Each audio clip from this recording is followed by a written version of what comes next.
3, aloe vera और अर्के गुलाब का एक बेहतरीन फेस मास्क। तरकीब: एक प्याली में ताज़ा एलोवेरा का जेल लें और इसमें एक चाय का चम्मच ताज़ा अर्के गुलाब डालें।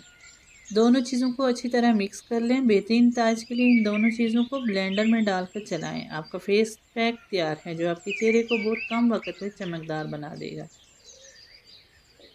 2, खूबसूरत बालों के लिए एलोवेरा का मास्क। बालों का झड़ना बहुत लोगों में आम सी बात है। एलोवेरा का नींबू का रस मिलाकर लगाने से बालों का झड़ना काफ़ी हद तक कम हो जाएगा।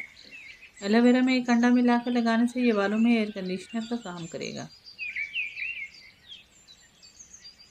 1, मुल्तानी मिट्टी और एलोवेरा से तैयारशुदा फेस मास्क फेस पैक की तरकीब: एक चाय का चम्मच मुल्तानी मिट्टी, एक चाय का चम्मच एलोवेरा जेल और एक चाय का चम्मच के गुलाब या ठंडा दूध लें। इन तमाम महलूल को अच्छी तरह से मिक्स करते हुए यकजा कर लें। वो ख़वातीन जिन्हें दूध से तैयार करदा मसनूआत से एलर्जी है वो